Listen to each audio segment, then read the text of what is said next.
옛날 아주 먼 옛날에 깊고 깊은 상월짝이 굽이쳐 흐르는 강물 소리마저 숨을 죽이고 지나가는 외딴 마을이 하나 있었습니다. 그 마을 어귀에는 세월의 풍파를 이기지 못해 기와 지붕이 내려앉고 담벼락 곳곳이 허물어진 낡은 고택이 한 채 위태롭게 서 있었는데, 밤이면 휑한 마당으로 찬바람이 몰아쳐 문풍지가 애처롭게 울어대곤 했지요. 마을 사람들은 그 집을 지나칠 때마다 혀를 차며 안타까워했는데, 그것은 그 집에 사는 젊은 부부의 사정이 너무나도 딱하고 기구했기 때문입니다. 본래 이 집은 대대로 글을 읽고 벼슬을 지낸 명망 높은 양반가의 종가였으나, 대가 내려오면서 가세가 급격히 기울어 이제는 끼니조차 잊기 힘든 형편이 되고 말았던 것입니다. 집주인인 김선비는 성품이 대나무처럼 곧고 글 읽기를 좋아했으나, 세상 물정에는 어두워 사기꾼들의 꼬임에 넘어가 조상 대대로 물려받은 전답을 모두 잃고 말았습니다. 김선비에게는 시집 온 지 얼마 되지 않은 곱고 어진 아내 연화가 있었는데, 그녀는 몰락한 집안의 참담한 현실 앞에서도 불평 한마디 없이 묵묵히 집안을 꾸려나가고 있었습니다. 그녀는 해가 뜨기도 전에 일어나 차가운 우물물로 세수를 하고 다 떨어져가는 부엌 살림을 알뜰히 챙기며 남편의 뒷바라지에 정성을 다했습니다. 비록 비단옷 대신 거친 무명옷을 입고 쌀밥 대신 시래기 죽으로 끼니를 때우는 날이 많았지만, 연화의 얼굴에는 언제나 잃지 않는 기품과 온화함이 서려 있어 보는 이들의 마음을 더욱 아리게 했습니다.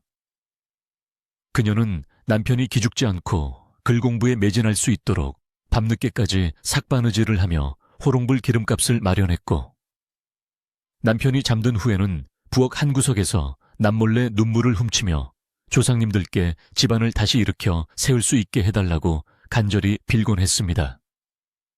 하지만 하늘도 무심하신지 그들의 가난은 날이 갈수록 깊어만 갔고 빚독촉은 거세져만 갔습니다.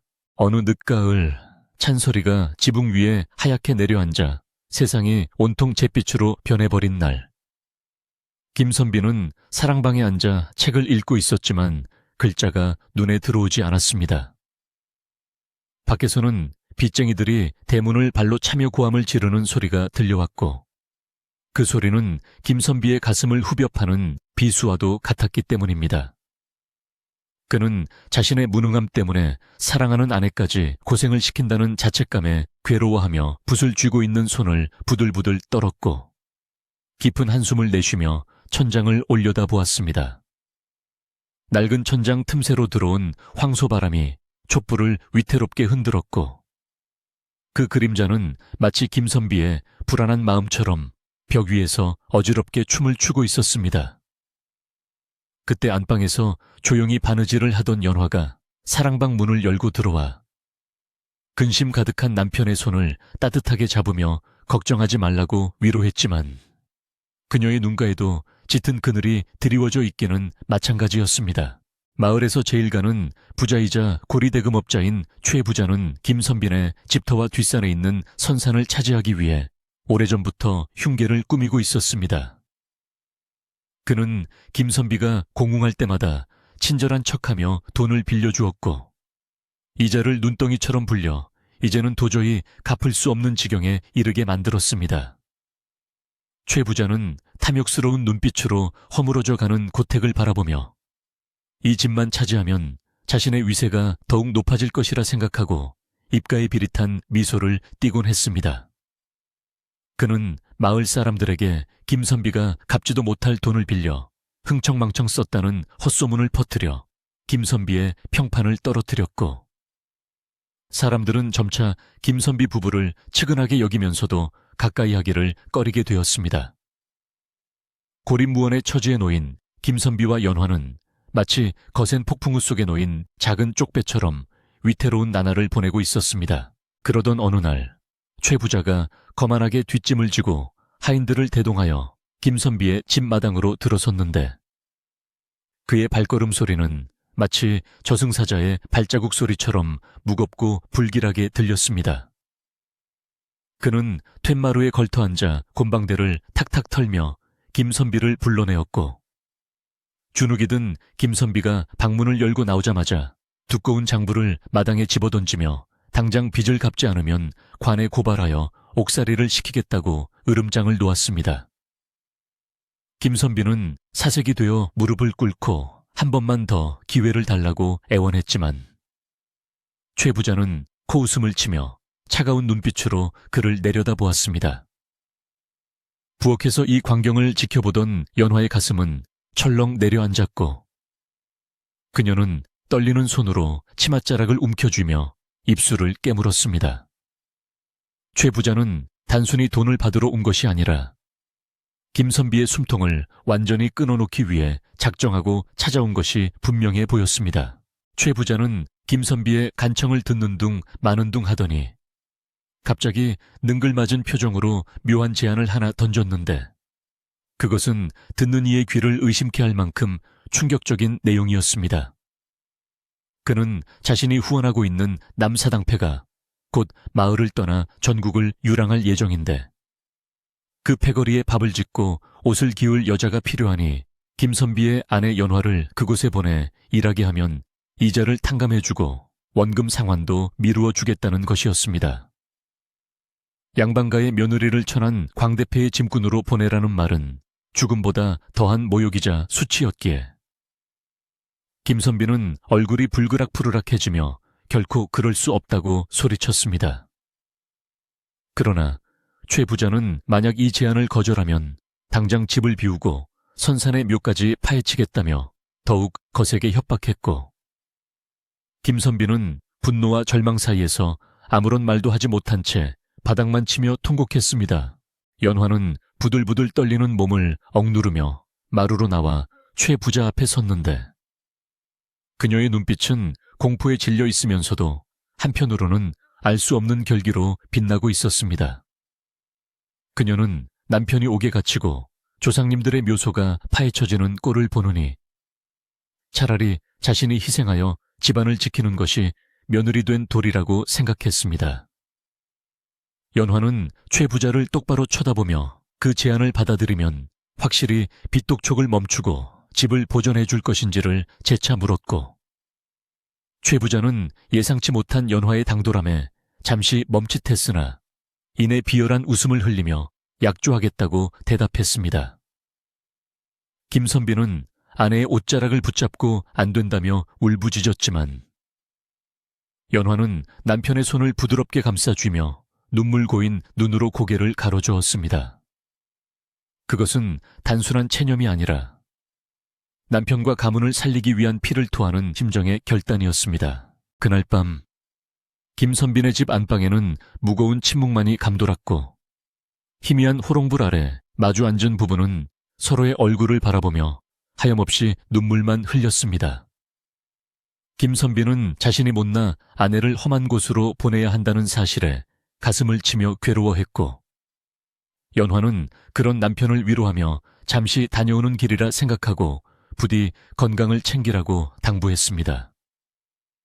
그녀는 남편이 입을 옷가지들을 정성스레 개어놓고 집안 곳곳을 쓸고 닦으며 자신이 없는 동안에도 남편이 불편하지 않도록 세심하게 배려했습니다.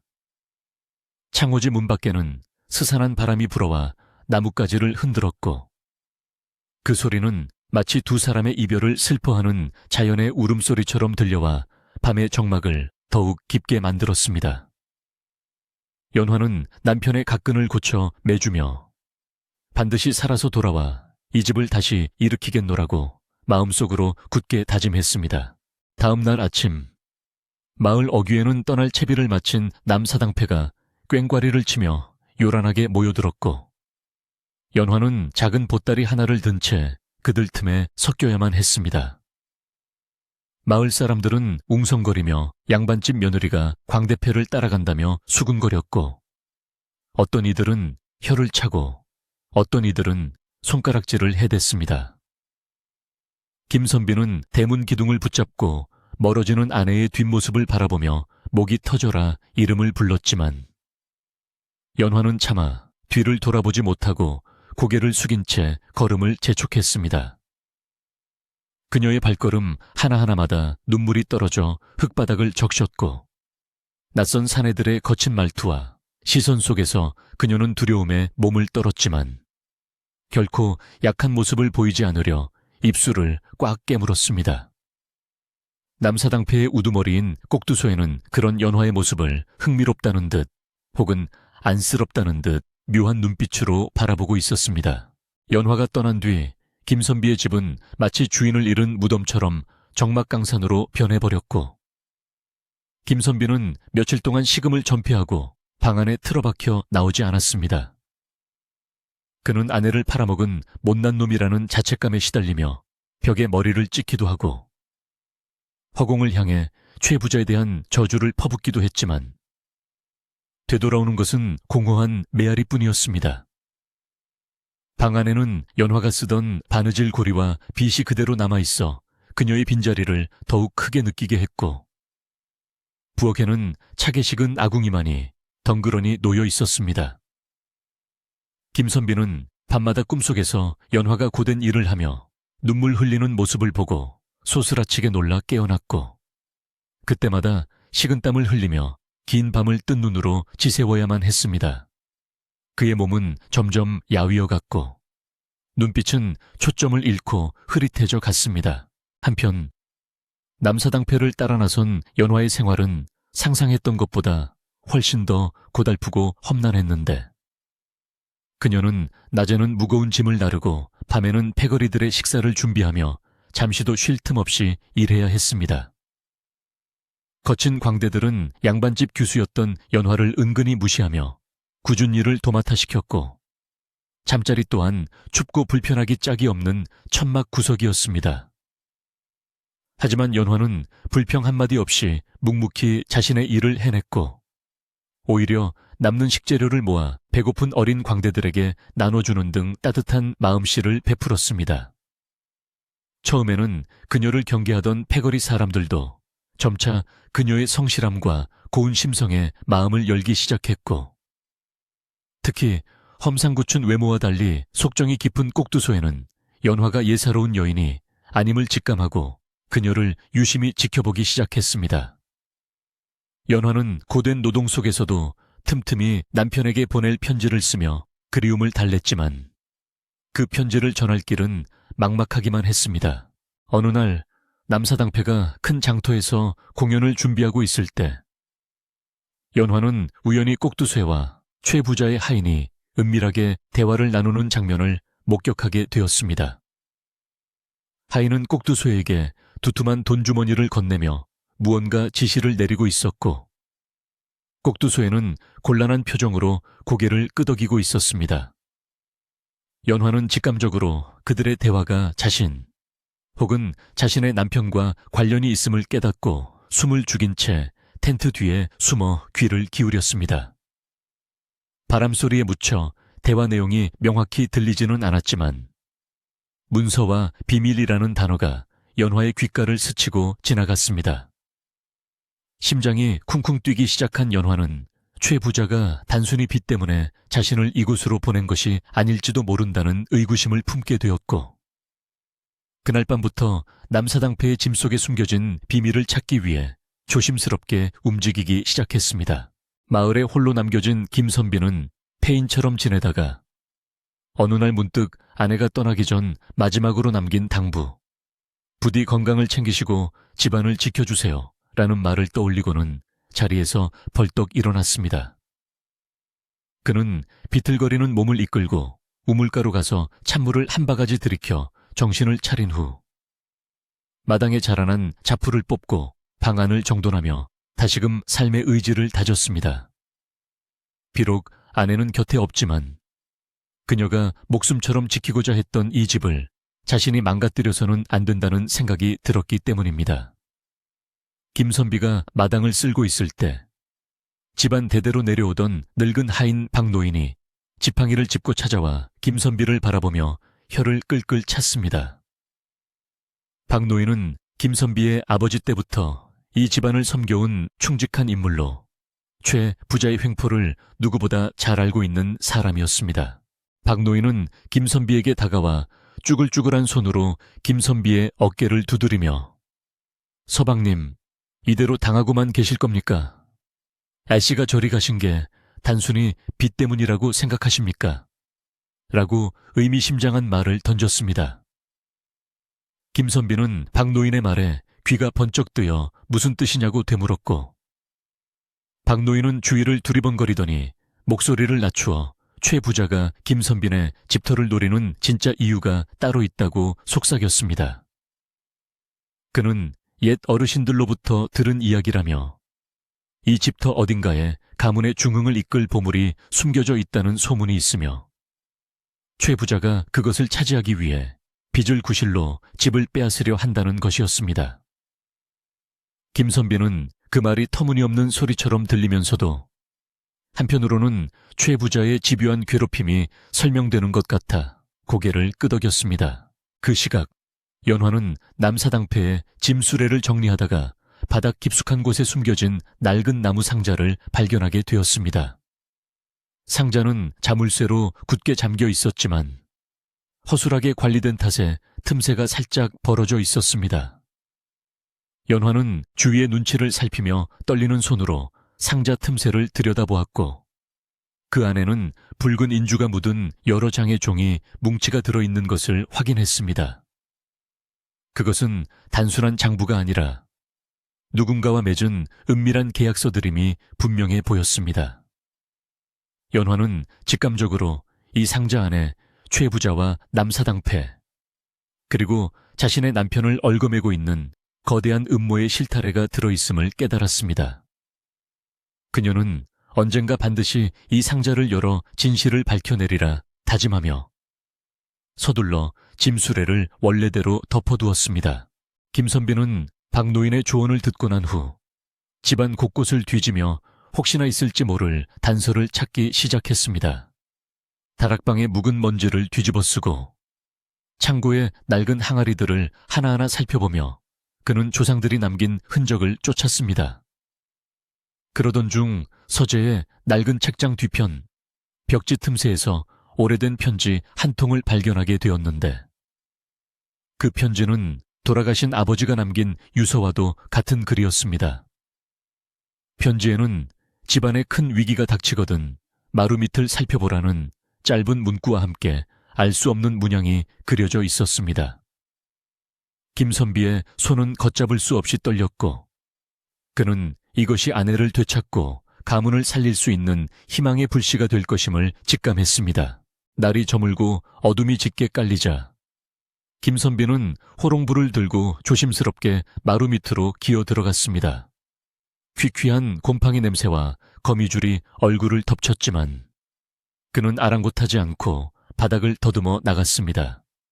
한참을 헤매던 그의 손끝에 헐거워진 디딤돌 하나가 닿았고 힘을 주어 돌을 드러내자 그 아래에는 흙으로 덮인 작은 함이 묻혀 있었습니다.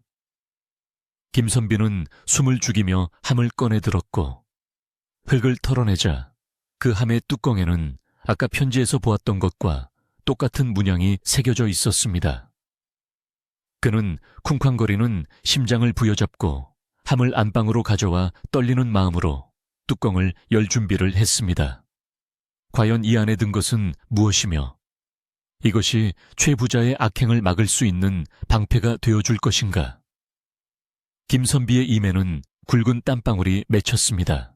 한편 연화가 속한 남사당패는 며칠 후 다시 김선비가 사는 마을 근처를 지나게 된다는 소식을 듣게 되었습니다. 꼭두소에는 패거리들을 모아놓고 이번 공연은 그 어느 때보다 중요하니 실수가 없어야 한다고 강조하며 특히 연화에게는 공연 중 귀빈들을 위한 다과상을 준비하라고 지시했습니다. 연화는 이것이 기회라고 생각했습니다. 마을 근처로 간다면 남편을 만날 수도 혹은 남편에게 자신이 알아낸 사실을 전할 수도 있을 것이라 믿었습니다.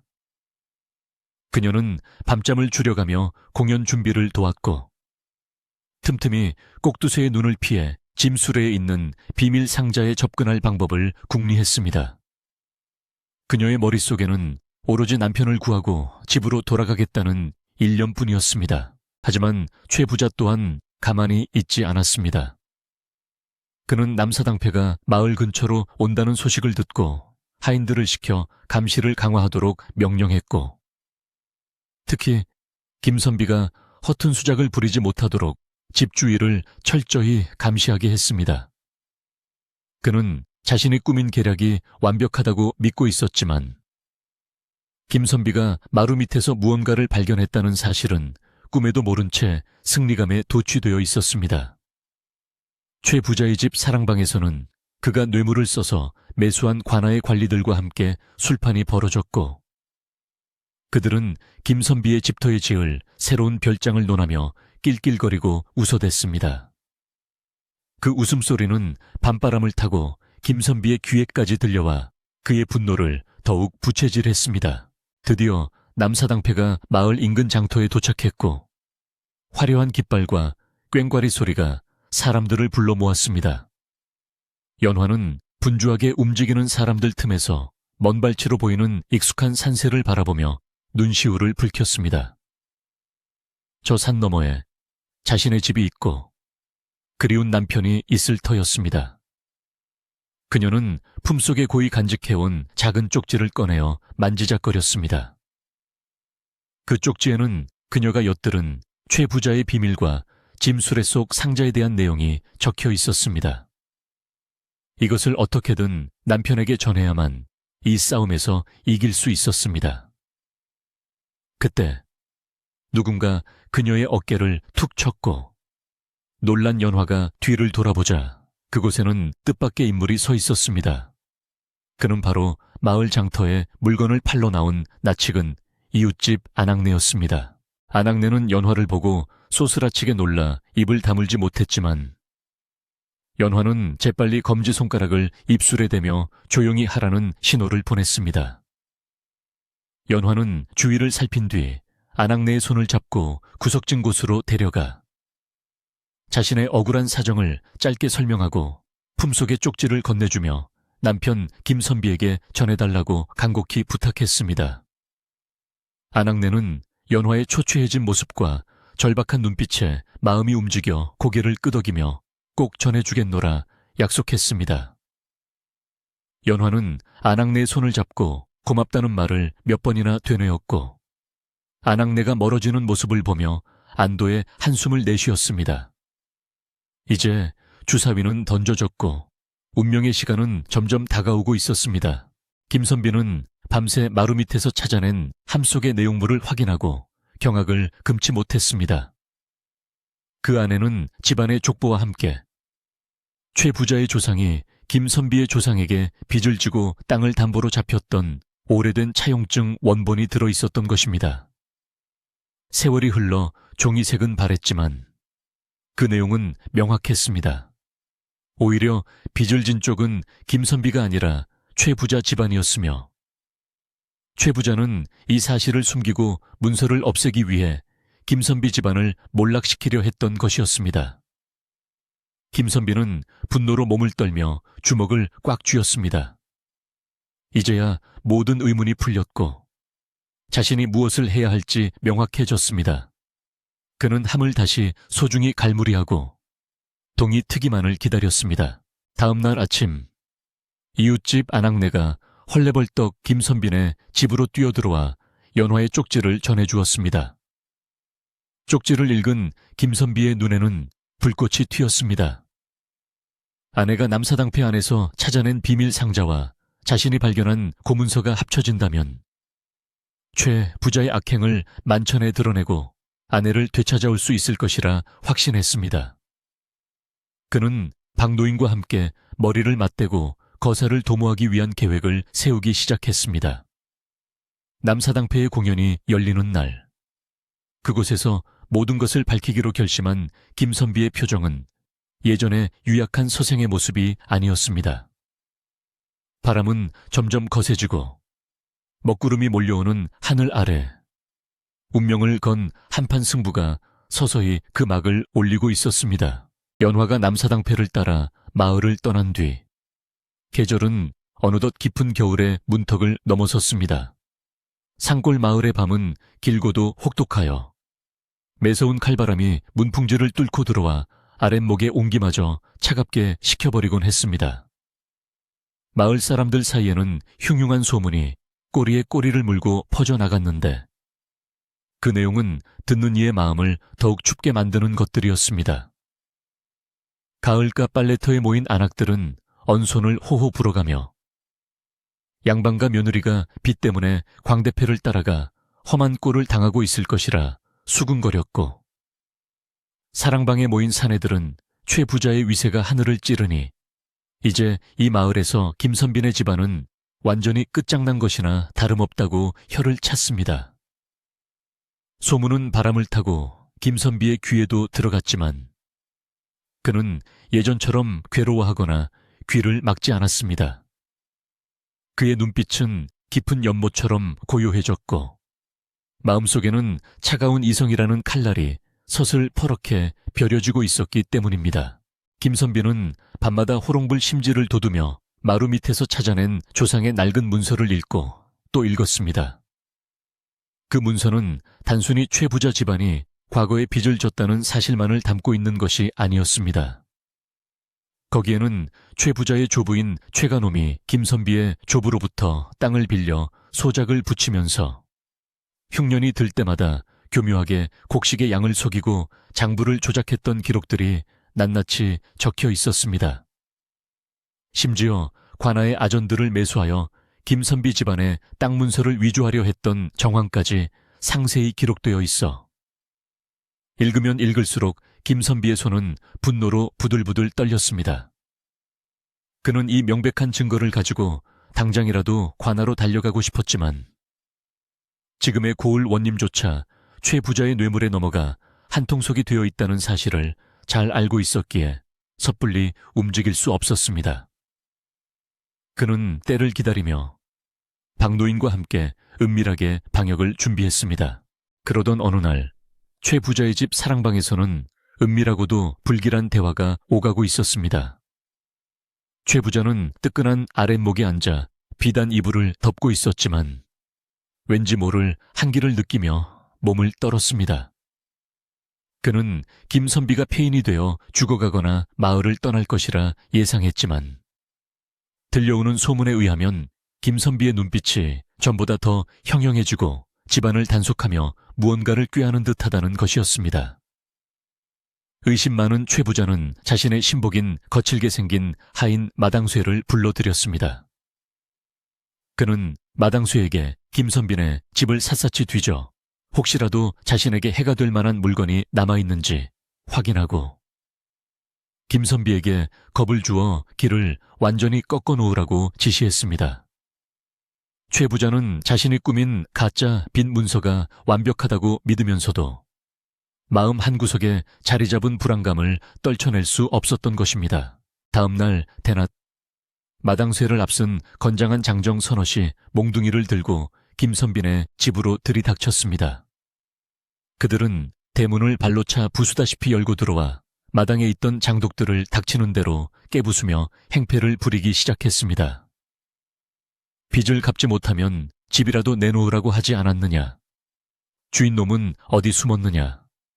마당쇠의 고함 소리에 놀란 동네 개들이 지저댔고 이웃 사람들은 담장 너머로 겁에 질린 표정으로 그 광경을 지켜볼 뿐 아무도 나서서 말리는 이가 없었습니다. 와장창 깨지는 독소리와 함께 마당은 순식간에 난장판이 되었고 깨진 독에서 흘러나온 간장과 된장 냄새가 진동을 했습니다. 그것은 단순한 빚 독촉이 아니라 김선비의 자존심을 짓밟고 공포심을 심어주려는 명백한 폭력이었습니다. 방 안에 있던 김선비는 소란스러운 소리에 방문을 열고 천천히 마루로 나왔습니다. 예전 같으면 두려움에 떨며 숨었겠지만 지금의 그는 달랐습니다. 그는 꼿꼿한 자세로 마당쇠를 내려다보며 낮지만 위험 있는 목소리로 호통을 쳤습니다. 내 집 마당에서 감히 무슨 짓들이냐. 아직 기한이 남았거늘 국법도 무시하고 사사로이 남의 가산을 파괴하는 것이 내 놈들 주인의 뜻이더냐. 김선비의 예상치 못한 기세의 행패를 부리던 장정들은 잠시 멈칫했습니다. 서생인 줄만 알았던 김선비의 눈에서 뿜어져 나오는 서늘한 기운에 압도되었기 때문입니다. 마당쇠는 짐짓 헛기침을 하며 다시 몽둥이를 치켜들었지만 김선비는 눈 하나 깜짝하지 않고 그들을 노려보았습니다. 그 순간 박노인이 마을 청년 몇 명을 데리고 대문 안으로 들어서며 고함을 질렀습니다. 마을 사람들의 시선이 집중되자 마당소에 일당은 씩씩거리며 물러날 수밖에 없었습니다. 두고 보자 영감탱이 가만 안 둔다. 그들이 사라진 뒤 김선비는 긴장이 풀려 자리에 주저앉았지만 품속에 숨긴 조상의 문서는 안전했습니다. 한편 남사당패와 함께 유랑길에 오른 연화의 삶은 고단함의 연속이었습니다. 그녀는 산을 넘고 물을 건너며 발바닥이 부르트고 손마디가 굵어졌지만 단 한순간도 남편과 집을 잊은 적이 없었습니다. 남사당패는 마을 장터를 돌며 줄타기, 접시 돌리기, 탈춤 등을 공연했고 연화는 그 뒤편에서 밥을 짓고 빨래를 하며 패거리의 살림을 도맡았습니다. 처음에는 양반집 부인이라며 그녀를 경원시하던 패거리 사람들도 연화가 아픈 단원에게 약초를 캐어 다려주고 떨어진 옷을 밤새워 기워주는 정성을 보이자 점차 그녀를 새댁이라 부르며 따르기 시작했습니다. 특히 어린 무동들은 연화를 누이처럼 어미처럼 따르며 그녀의 곁을 맴돌았습니다. 연화는 그들의 거친 말투와 행동 속에 숨겨진 순박함을 보았고 그들 또한 세상에서 소외된 외로운 존재들임을 깨닫게 되었습니다. 연화는 틈틈이 꼭두새에 거쳐인 천막 주변을 살피며 비밀 장부가 든 상자를 찾으려 애썼습니다. 그러던 어느 날 밤, 공연이 끝나고 모두가 곤히 잠든 시각, 연화는 꼭두새가 홀로 천막 안에서 등불을 켜놓고 무언가를 들여다보며 한숨 쉬는 것을 보게 되었습니다. 꼭두소에는 거친 사내였지만 본래 심성이 악한 사람은 아니었습니다. 그는 최부자에게 약점을 잡혀 어쩔 수 없이 그의 하수인 노릇을 하고 있었던 것입니다. 연화는 조심스럽게 천막 입구로 다가가 인기척을 냈습니다. 꼭두소에는 화들짝 놀라며 문서를 등 뒤로 감췄지만 연화는 침착하게 안으로 들어가 무릎을 꿇고 앉았습니다. 두목님, 밤이 깊었습니다. 따뜻한 꿀물이라도 한 잔 드시지요. 연화가 건넨 것은 낮에 틈틈이 모아둔 꿀로 만든 차였습니다. 꼭두소에는 연화의 얼굴을 물끄러미 바라보다가 경계심을 풀고 찻잔을 받아 들었습니다. 그날 밤 연화는 꼭두쇠와 긴 대화를 나누지는 못했지만 그의 눈빛에서 흔들림을 읽을 수 있었습니다. 꼭두소에는 연화가 단순한 빚쟁이의 아내가 아니라 억울한 누명을 쓰고 희생된 여인이라는 것을 알고 있었으며 내심 최부자의 악랄한 요구에 죄책감을 느끼고 있었던 것입니다. 연화는 꼭두쇠가 잠시 자리를 비운 사이 그가 보던 문서가 바로 최부자와 맺은 이면 계약서임을 확인했습니다. 그 문서에는 연화를 담보로 빚을 탕감해주는 척하면서 실제로는 김선비의 집 문서를 가로채고 나중에는 연화마저 다른 곳에 팔아넘기라는 끔찍한 조항이 적혀 있었습니다. 연화는 치밀어 오르는 분노를 억누르며 그 문서의 내용을 머릿속에 깊이 새겨 넣었습니다. 이제 필요한 것은 이 문서를 손에 넣는 것, 그리고 남편과 합세하여 최부자를 무너뜨리는 것이었습니다. 김선비는 박노인의 도움을 받아 마을 어르신들을 한 분씩 찾아다니기 시작했습니다.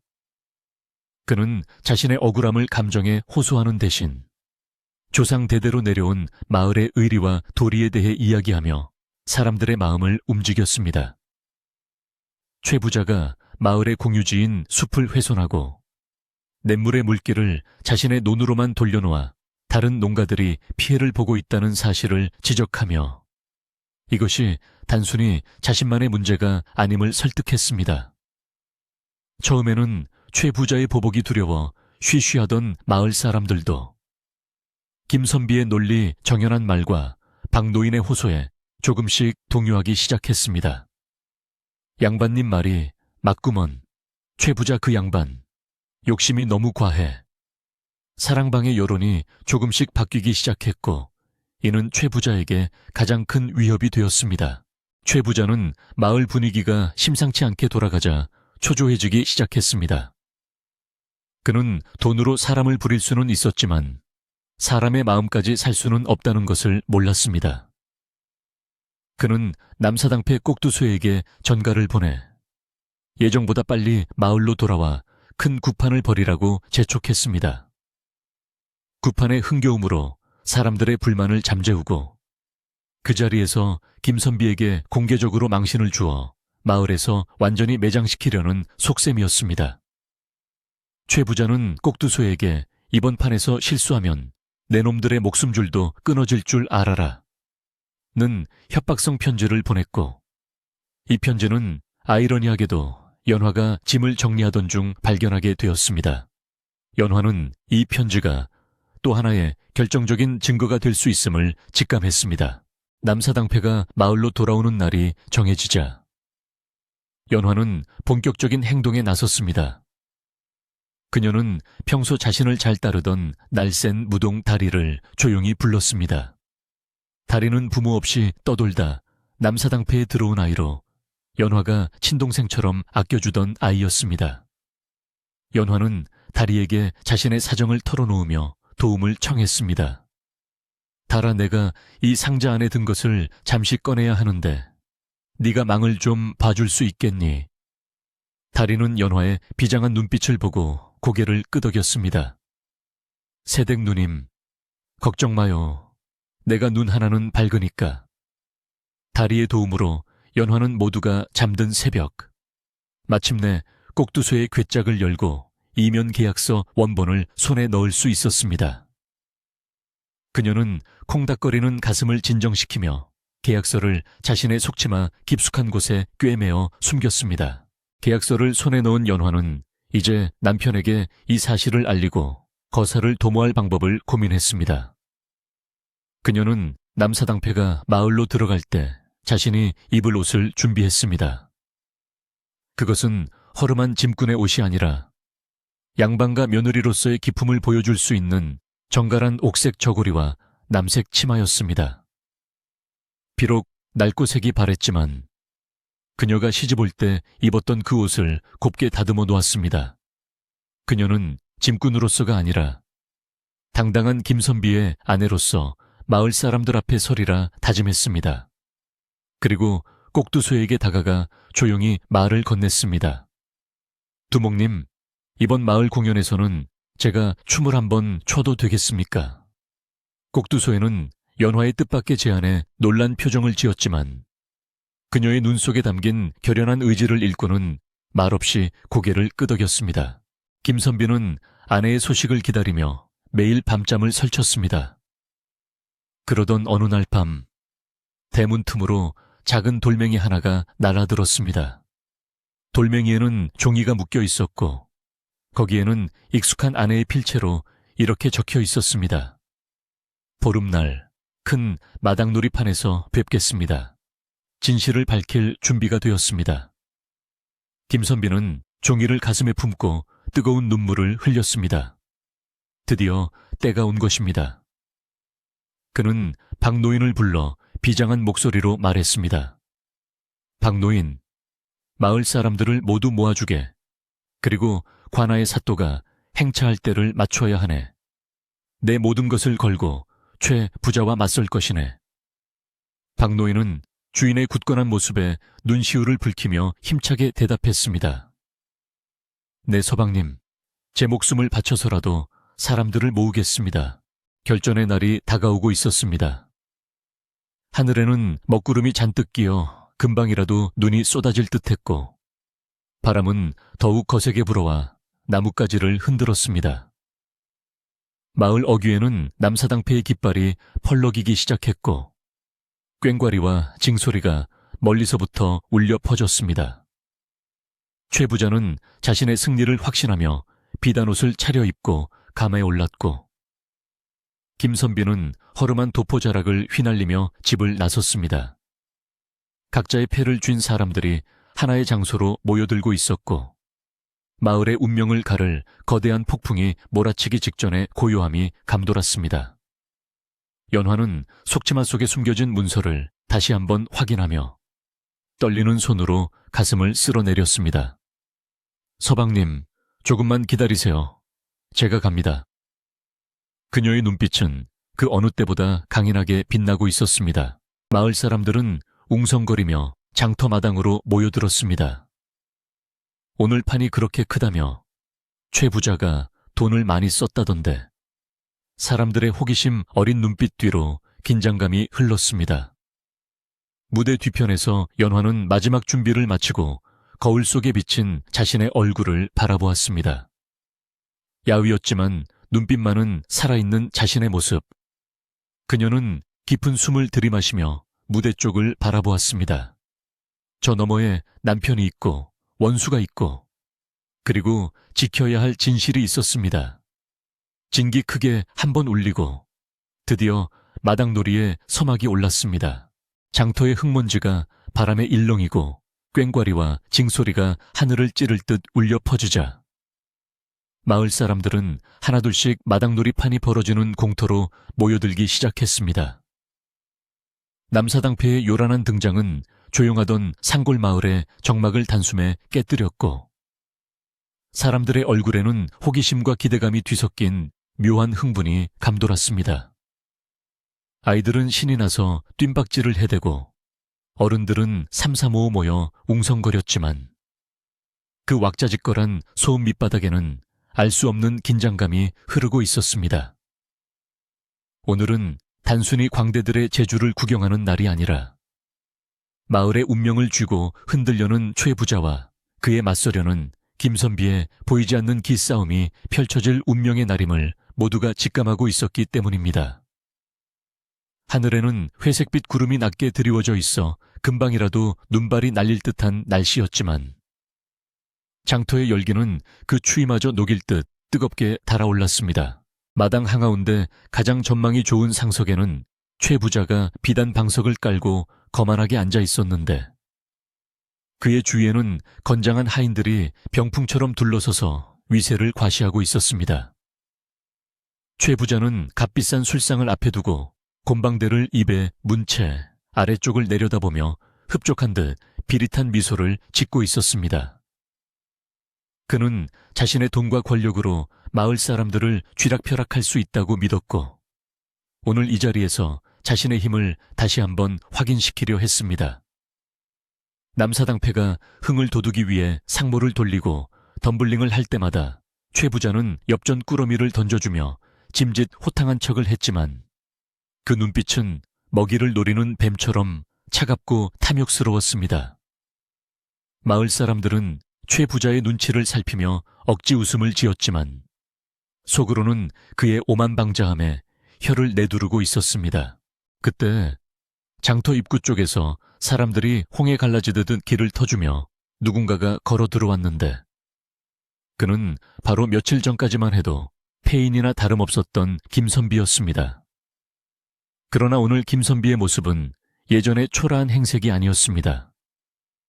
비록 옷감은 낡고 바래였지만 깨끗하게 다듬어 입은 도포자락과 꼿꼿하게 세운 갓, 그리고 무엇보다 흔들림 없는 눈빛이 좌중을 압도하는 기품을 풍기고 있었습니다. 김선비의 뒤에는 박노인을 비롯한 몇몇 마을 원로들이 든든하게 따르고 있었고 그의 품에는 보자기에 쌓인 네모난 함이 소중하게 들려 있었습니다. 김선비는 최 부자가 앉은 상석 맞은편, 일반 백성들이 앉는 자리에 조용히 자리를 잡고 앉았지만 그의 존재감은 최 부자의 화려한 비단옷보다 더 빛나고 있었습니다. 최 부자는 김선비가 나타나자마자 미간을 찌푸리며 불쾌한 기색을 감추지 않았고 옆에 있던 마당쇠에게 턱짓을 하며 무언가 속삭였습니다. 마당쇠는 험악한 표정으로 김선비 쪽을 노려보았지만 김선비는 태연하게 무대를 바라보며 미동도 하지 않았습니다. 최 부자는 속으로 코웃음을 쳤습니다. 빈털터리가 된 주제에 감히 여기가 어디라고 기어나와 오늘 내 놈의 꼴을 세상 구경거리로 만들어주마. 최 부자는 남사당패 꼭두소에게 신호를 보내 공연을 빨리 진행하라고 재촉했습니다. 그는 광대들이 김선비를 조롱하는 제담을 늘어놓아 그를 망신주고 마을 사람들 앞에서 완전히 매장시킬 계획을 세워두고 있었습니다. 하지만 그는 광대들의 짐 속에 자신의 파멸을 불러올 씨앗이 숨겨져 있다는 사실을 까맣게 모르고 있었습니다. 무대 뒤편 천막 안에서는 연화가 떨리는 가슴을 진정시키며 마지막 준비를 하고 있었습니다. 그녀는 광대의 알록달록한 옷 대신 자신이 시집올 때 입었던 단아한 옥색 치마 저고리를 꺼내 입었습니다. 거울 속에 비친 그녀의 얼굴은 고된 유랑 생활로 인해 다소 야위었지만 눈빛만은 그 어느 때보다 맑고 강인하게 빛나고 있었습니다. 그녀는 속치마 안주머니에 꿰매어둔 최 부자의 이중 계약서를 손으로 만져보며 마음을 다잡았습니다. 서방님, 이제 곧 나갑니다. 부디 저를 믿고 지켜봐 주세요. 연화는 심장이 터질 듯 쿵쾅거렸지만 이 순간을 위해 견뎌온 수많은 밤들을 떠올리며 입술을 굳게 다물었습니다. 그녀 곁에는 어린 무동다리가 걱정스러운 눈빛으로 서 있었고 연화는 다리의 손을 꼭 잡아주며 안심시켰습니다. 꼭두소에는 무대 뒤에서 연화의 차림새를 보고 잠시 멈칫했지만 이내 고개를 끄덕이며 깊은 한숨을 내쉬었습니다. 그는 최 부자의 돈을 받고 나쁜 짓에 가담했지만 마음 한구석에는 항상 찜찜함과 죄책감이 남아 있었습니다. 그는 연화가 겪은 고초와 그녀의 고결한 성품을 지켜보면서 이번 판에서 자신이 어느 편에 서야 할지 고민해 왔습니다. 꼭두소에는 패거리들에게 눈짓을 보내며 계획된 대본을 살짝 비틀어 공연을 시작하라는 은밀한 신호를 보냈습니다. 자, 신명나게 놀아보자. 오늘은 임금님도 부럽지 않은 날이다. 꼭두소의 우렁찬 외침과 함께 다시 꽹과리 소리가 울려 퍼졌고 본격적인 마당놀이에 막이 올랐습니다. 공연의 초반부는 여느 때와 다름없이 흥겨운 기회와 춤으로 채워졌습니다. 줄타기 광대가 아슬아슬하게 허공을 가르며 제주를 부릴 때마다 사람들은 손에 땀을 쥐며 탄성을 질렀고 접시 돌리기 묘기가 펼쳐질 때는 박수갈채가 쏟아졌습니다. 최의 부자도 술잔을 기울이며 기분이 좋은 듯 껄껄거리고 웃어댔습니다. 하지만 시간이 지날수록 공연의 분위기는 묘하게 바뀌기 시작했습니다. 탈춤꾼들이 등장하여 양반과 하인의 이야기를 풍자하는 대목에 이르자 대사가 예사롭지 않게 흘러갔기 때문입니다. 말뚝이 탈을 쓴 광대가 배불뚝이 양반 탈을 쓴 광대에게 삿대질하며 외쳤습니다. 에헤이, 이 양반아 겉으로는 공자맹자 찾으면서 속으로는 남의 논두렁 깎아먹을 궁리만 하니 그게 양반인가 도둑놈인가. 그 대사는 대본에 없던 즉흥적인 대사였지만 마을 사람들은 그 말이 누구를 겨냥한 것인지 단박에 알아차렸습니다. 관중석 여기저기서 킥킥거리는 웃음소리가 터져나왔고 사람들은 곁눈질로 최 부자의 표정을 살폈습니다. 최 부자의 얼굴은 순식간에 불그락푸르락해졌고 쥐고 있던 술잔을 바닥에 탁 내려놓았습니다.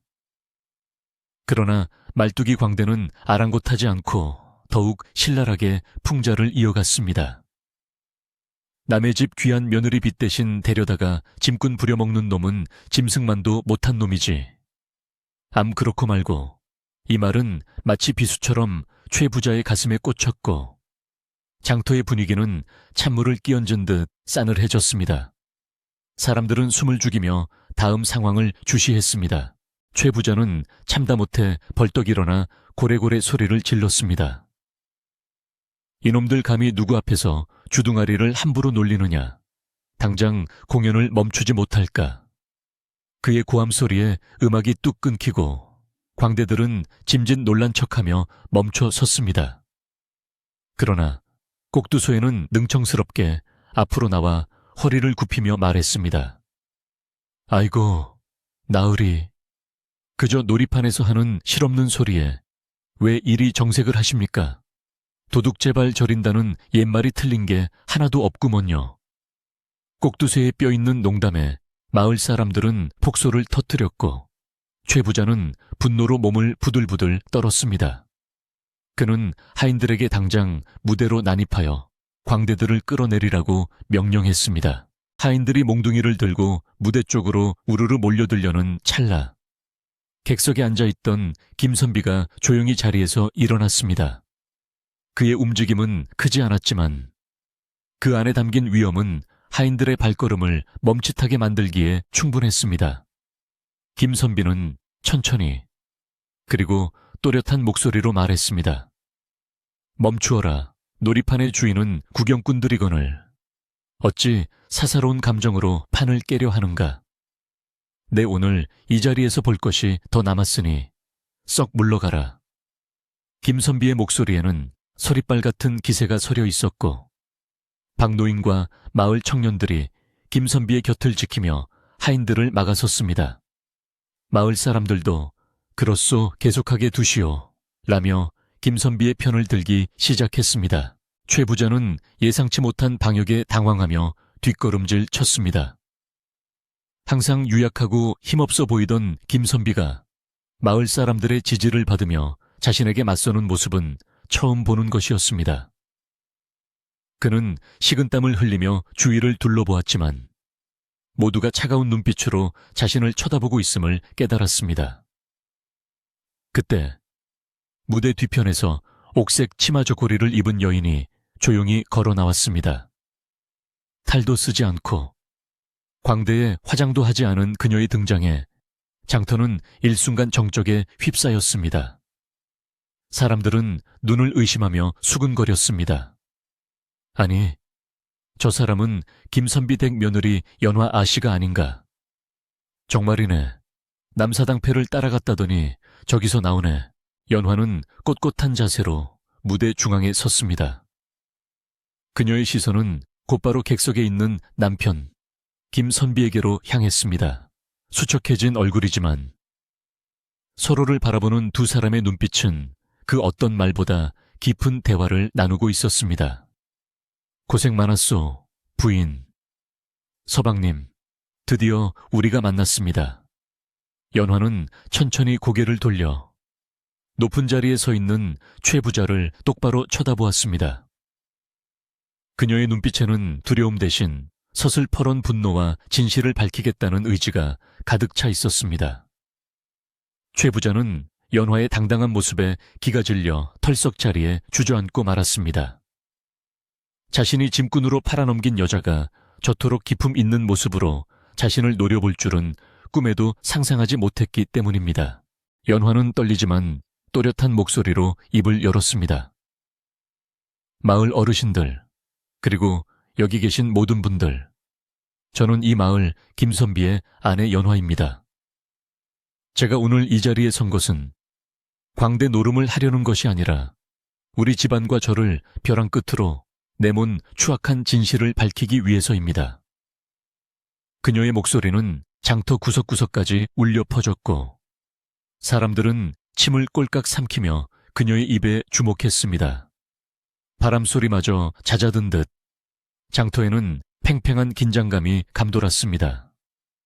최 부자는 저 전현이 미쳤나, 당장 입을 막아라 라고 비명을 질렀지만 이미 분위기는 그가 통제할 수 있는 선을 넘어버렸습니다. 연화는 품속에서 곱게 접힌 종이 뭉치를 꺼내어 높이 쳐들었습니다. 여기 제 손에 들린 것은 최 부자가 남사당패 꼭두쇠와 맺은 비밀 계약서입니다. 빚을 탕감해 주는 척하며 제 남편을 속이고 결국에는 저를 딴 곳에 팔아넘기려 했던 악마의 문서입니다. 사람들은 경악하며 웅성거리기 시작했고 최 부자의 얼굴은 사색이 되었습니다. 바로 그때 김선비가 보자기에 쌓인 함을 들고 무대 위로 올라와 연화의 곁에 섰습니다. 부부는 서로의 손을 꽉 잡으며 무언의 힘을 주고받았습니다.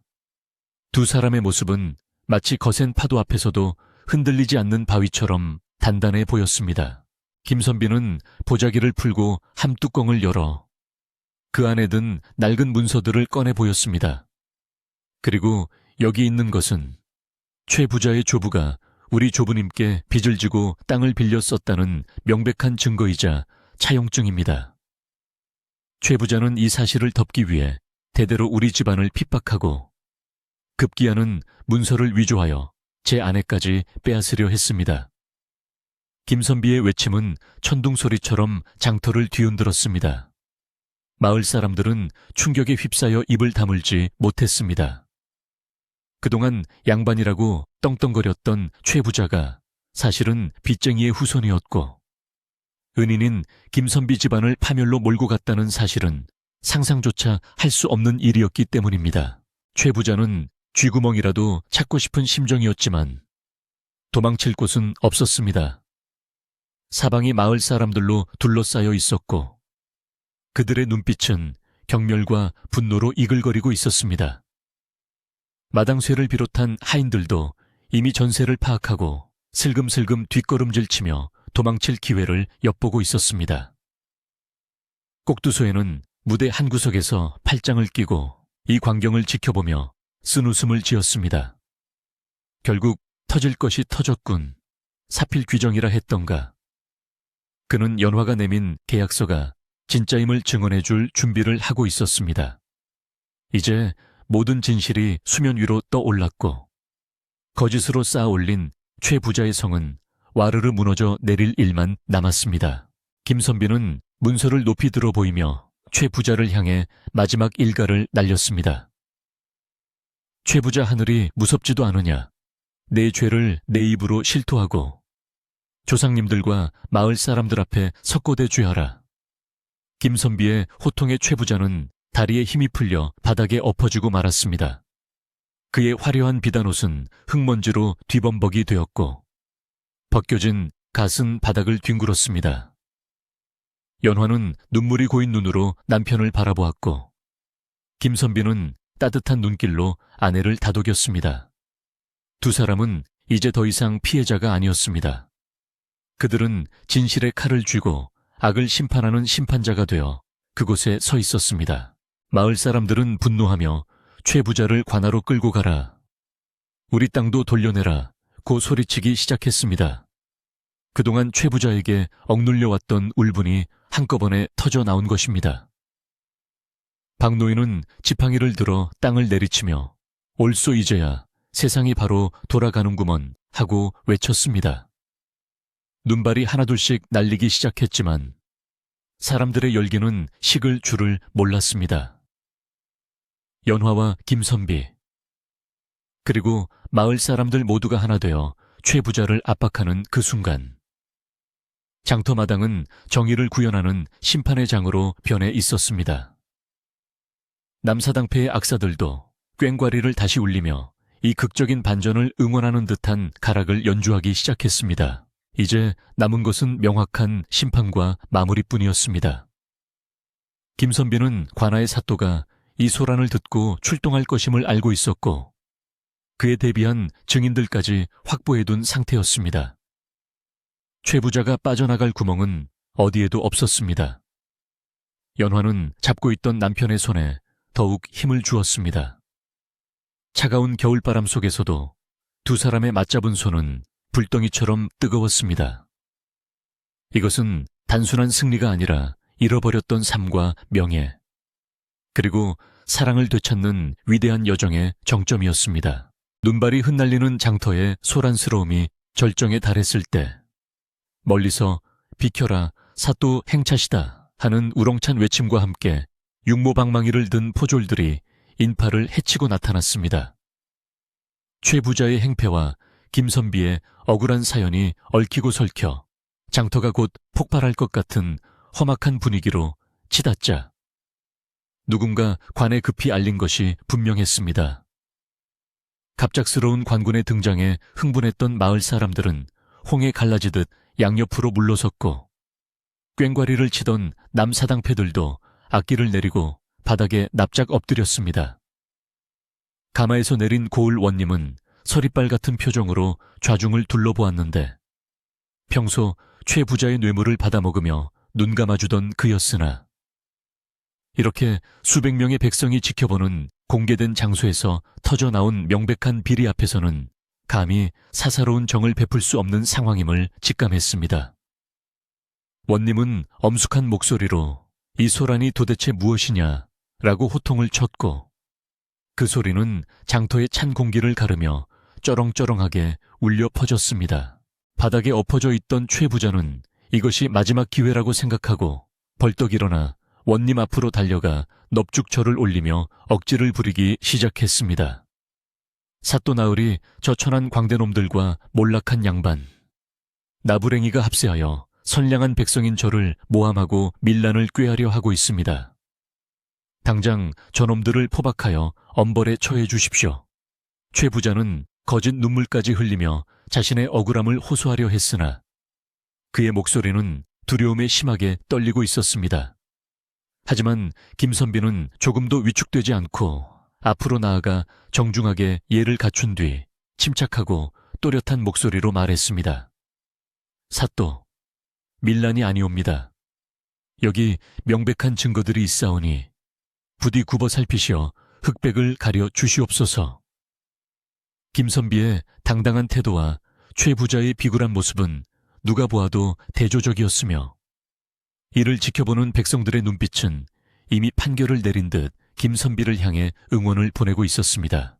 김선비는 품에 안고 있던 함에서 조상 대대로 내려온 낡은 문서를 꺼내어 원님에게 바쳤고 뒤이어 연화가 앞으로 나와 속침에 숨겨왔던 이중 계약서를 공손히 올렸습니다.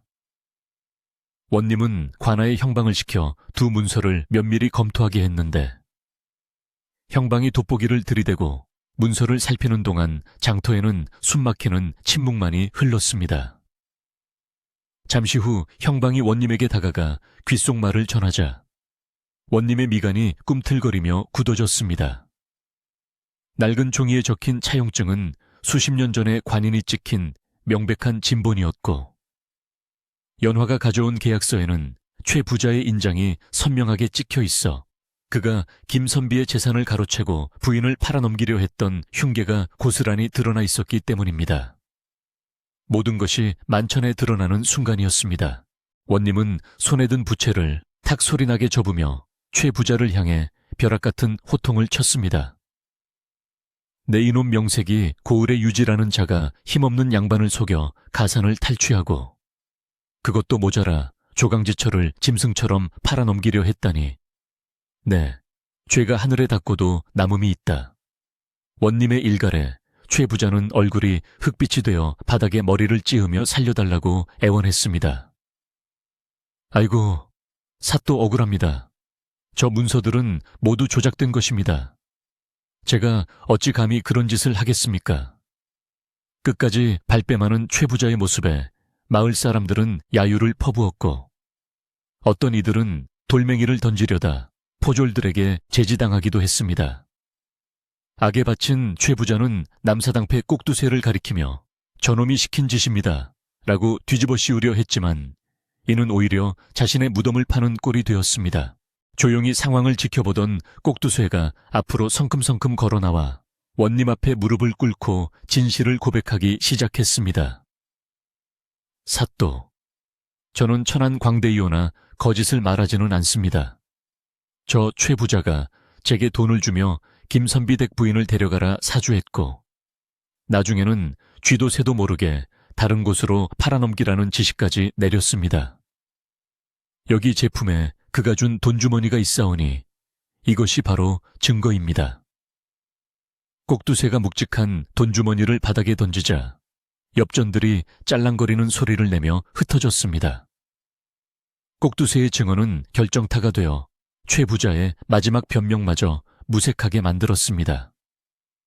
최 부자는 이제 더 이상 빠져나갈 구멍이 없음을 깨닫고 망연자실한 표정으로 주저앉아 마치 넋이 나간 사람처럼 허공만 응시할 뿐이었습니다. 원님은 즉시 포졸들에게 명하여 최 부자를 포박하게 했고 관아로 끌고 가서 엄한 국문을 통해 그동안 저지른 여죄까지 낱낱이 밝혀내겠다고 선언했습니다. 죄가는 듣거라. 너는 남의 재물을 탐하여 문서를 위조하고 인륜을 저버린 죄로 가산을 정몰하고 유배형에 처할 것이다. 또한 불법으로 빼앗은 김선비 댁의 전답과 선사는 즉시 원주인에게 돌려주도록 하라. 원님의 판결이 내려지자 장터에 모인 수백 명의 마을 사람들은 일제히 와 하고 함성을 지르며 환호했습니다. 그것은 단순한 기쁨의 소리가 아니라 오랫동안 묵혀왔던 체증이 내려가는 듯한 시원함과 정의가 실현된 것에 대한 감격의 외침이었습니다. 포승줄에 묶인 최 부자가 질질 끌려가는 뒷모습을 보며 사람들은 권선징각이 따로 없다며 혀를 찼습니다. 김선비와 연화는 서로를 마주보며 뜨거운 눈물을 흘렸는데 그동안 겪었던 모진 고초와 마음고생이 주마등처럼 스쳐 지나갔기 때문입니다. 김선비는 아내의 두 손을 꼭 잡고 부인, 정말 고생 많았소. 내 못난 탓에 당신을 험한 곳에 보내고 하며 말을 잇지 못했고 연화는 고개를 저으며 아니옵니다. 서방님께서 포기하지 않고 집안을 지켜주신 덕분입니다. 라고 답하며 남편의 눈물을 닦아 주었습니다. 그 모습을 지켜보던 박노인과 마을 안악들도 눈시울을 붉히며 두 사람의 재회를 축복해 주었습니다. 이제 김선비 부부는 더 이상 비웃음거리가 아닌 지혜와 용기로 가문을 지켜낸 의로운 부부로 사람들의 마음속에 자리 잡게 되었습니다. 소란이 정리되고 원님이 관하로 돌아가자 장터의 분위기는 한결 부드럽고 따뜻하게 변했습니다. 남사당패 꼭두소에는 패거리들을 모아 김선비와 연화 앞에 정중하게 사죄의 인사를 올렸습니다. 저희가 돈에 눈이 멀어 잠시나마 나으리와 아씨를 괴롭혔습니다. 죽을 죄를 지었습니다. 꼭두쇠와 광대들이 바닥에 머리를 조아리자 김선비는 온화한 미소를 지으며 그들을 일으켜 세웠습니다. 그대들도 먹고 살기 위해 어쩔 수 없었음을 내 어찌 모르겠소. 더욱이 결정적인 순간에 진실을 말해주어 누명을 벗을 수 있었으니 오히려 고맙소. 김선비의 너른 아량에 감동한 광대들은 눈물을 글썽이며 김선비의 집안에 애군을 쫓고 복을 비는 구판을 무료로 버려주겠다고 자청했습니다. 마을 사람들은 자발적으로 나서서 장터마당을 정리하고 김선비와 연화를 위한 조촐한 잔치 준비를 시작했습니다. 최 부자에게 시달리던 마음의 짐을 벗어던진 사람들은 누가 먼저랄 것 없이 집에서 막걸리와 떡을 가져왔고 장터는 금세 화기애애한 축제의 장으로 변했습니다. 김선비님, 그동안 저희가 오해해서 정말 미안합니다. 세댁, 그 험한 곳에서 얼마나 고생이 많았어. 이웃들은 다가와 사과의 말을 건네며 따뜻한 정을 나누었습니다. 연화는 환한 미소로 이웃들의 손을 잡으며 그동안의 서운함을 모두 털어버렸습니다. 차가웠던 겨울바람도 사람들의 온기에 밀려 잦아들고 하늘에서는 축복처럼 하얀 한방눈이 펑펑 쏟아지기 시작했습니다. 남사당패의 풍물놀이가 다시 시작되었지만 이번에는 날카로운 풍자나 비판이 아닌 흥겹고 신명나는 축원의 가락이었습니다. 꽹과리 소리에 맞춰 마을 사람들은 어깨춤을 추었고 김선비와 연화도 사람들 틈에 섞여 조심스럽게 웃음을 나누었습니다. 특히 연화가 무동 다리를 안아주며 고맙다, 내 덕분에 살았다고 속삭이자 다리는 부끄러운 듯 얼굴을 붉히며 해맑게 웃었습니다. 이 떠들썩한 마당놀이는 해가 뉘엿뉘엿 저물 때까지 계속되었는데 이는 단순히 즐기기 위함이 아니라 마을에 서려 있던 나쁜 기운을 씻어내고 새로운 화합을 다지는 의식과도 같았습니다. 최 부자의 탐욕으로 얼룩졌던 마을은 비로소 예전의 평화롭고 인심 좋은 상월마을의 모습을 되찾아가고 있었습니다. 날이 어둑어둑해지자 김선비와 연화는 마을 사람들의 배웅을 받으며 집으로 향했습니다. 눈 덮인 고요한 산길을 걸으며 두 사람은 아무 말 없이 서로의 온기를 느꼈습니다. 멀리서 들려오는 풍물 소리가 잦아들고 사박사박 눈 밟는 소리만이 두 사람의 귀를 간지럽혔습니다. 집에 도착했을 때 오랫동안 비워두었던 집은 차갑게 식어 있었지만 두 사람의 눈에는 그 어느 궁궐보다 아늑하고 소중한 보금자리로 보였습니다.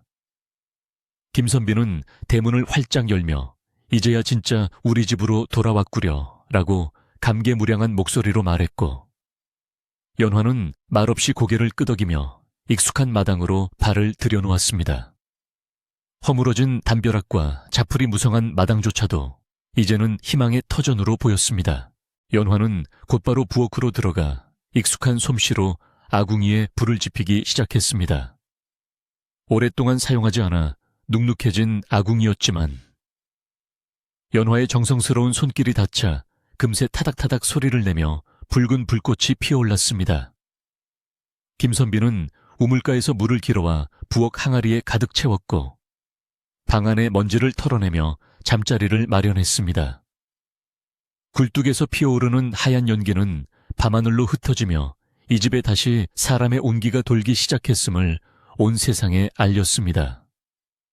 아궁이 앞 따뜻한 불빛 아래 앉은 연화의 얼굴은 불꽃처럼 붉게 상기되어 있었고 그녀는 비로소 긴장이 풀린 듯 깊은 안도의 한숨을 내쉬었습니다. 방 안으로 들어온 온기는 차가웠던 구들장을 서서히 드기 시작했고 김선비와 연화는 윗목에 마주 앉아 촛불을 켰습니다. 흔들리는 촛불 그림자 속에서 두 사람은 서로의 얼굴을 오랫동안 바라보았습니다. 야위고 거칠어진 얼굴이었지만 그 안에는 서로에 대한 깊은 신뢰와 사랑이 가득했습니다. 김선비는 연화의 거칠어진 손을 어루만지며 부인의 지혜가 아니었다면 우리 가문은 영영 사라졌을 것이오. 예, 이 은혜는 평생 갚아도 모자랄 것이오. 라고 진심 어린 감사를 표했습니다. 연화는 미소를 지으며 서방님께서 저를 믿고 기다려주지 않으셨다면 저 또한 버티지 못했을 것입니다. 우리는 한 몸이니 은혜라니요. 당치 않습니다. 라고 겸손하게 답했습니다. 밖에서는 밤바람이 불어와 문풍지를 흔들었지만 방 안은 세상 그 어느 곳보다 평온했습니다. 부자의 억압도, 빚쟁이들의 독촉도, 남사당패의 고단한 유랑 생활도 이제는 모두 지나간 과거가 되었습니다. 두 사람은 앞으로 집안을 어떻게 다시 일으킬지, 밭에는 무엇을 심을지, 허물어진 담장은 언제 고칠지 도란도란 이야기를 나누었습니다.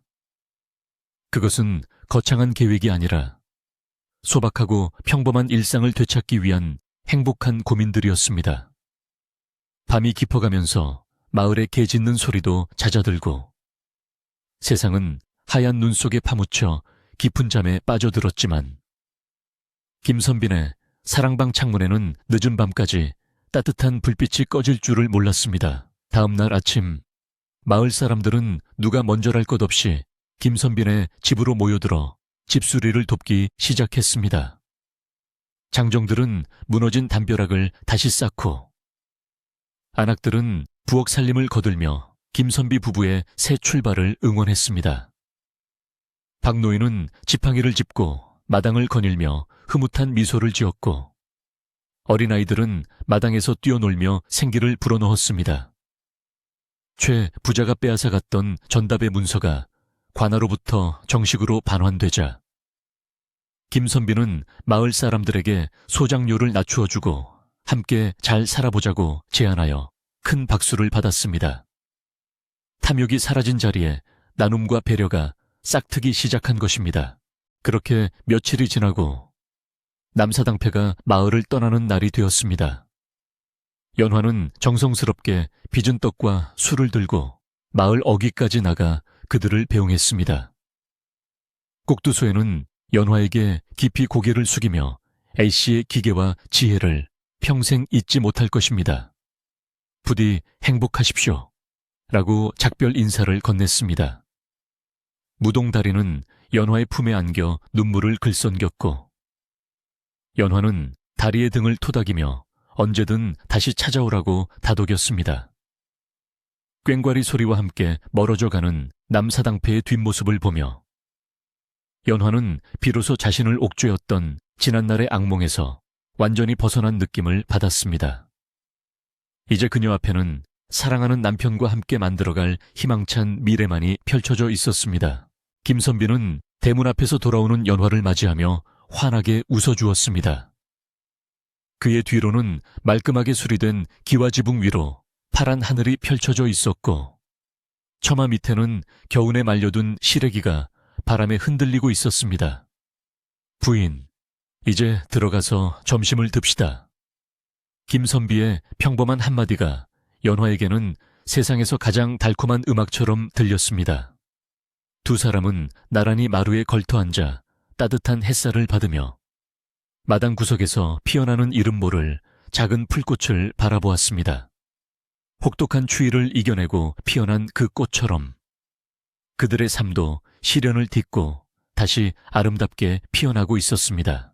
남사당패가 떠나고 마을에 다시 평온이 찾아온 뒤 계절의 시계바늘은 부지런히 돌아 어느덧 매서운 추위가 물러가고 따스한 봄 기운이 대지를 감싸기 시작했습니다. 김선빈의 집 기와지붕 위에 쌓여있던 두터운 눈도 스르르 녹아 처마 밑으로 맑은 물방울이 되어 떨어졌고 마당 구석구석에서는 겨우내 숨죽이고 있던 이름 모를 새싹들이 파릇파릇 고개를 내밀며 생명의 기운을 뽐내고 있었습니다. 마을 사람들은 꽁꽁 얼어붙었던 땅이 풀리자 저마다 농기구를 챙겨들고 논밭으로 나갔는데 그들의 표정은 예전과 달리 한결 밝고 희망에 차 있었습니다. 악독했던 최 부자가 사라지고 그가 독점했던 물길과 땅이 다시 마을 사람들의 품으로 돌아왔기 때문입니다. 사람들은 밭을 갈면서 콧노래를 흥얼거렸고 그 소리는 봄바람을 타고 김선빈의 담장을 넘어 사랑방까지 은은하게 전해져 왔습니다. 김선비와 연화는 겨우내 미뤄두었던 집안 곳곳을 손보느라 눈콧들 새 없이 바쁜 나날을 보냈지만 몸은 고되어도 마음만은 깃털처럼 가벼웠습니다. 김선비는 낡아서 삐걱거리던 대문을 튼튼한 참나무로 다시 짜서 달았고 비바람에 찢어졌던 문풍지도 새로 사온 하얀 창호지로 말끔하게 발랐습니다. 연화는 겨우내 묵은 먼지를 털어내고 이불 호청을 뜯어 가을개서 하얗게 빨아 널었는데 햇살 아래 펄럭이는 하얀 빨래들은 마치 이 집안의 새로운 시작을 알리는 깃발처럼 눈부시게 빛났습니다. 박노인도 굽은 허리를 펴고 마당에 잡초를 뽑으며 이제야 사람 사는 집 가꾸먼 허허 하고 껄껄 웃음을 터뜨리곤 했습니다.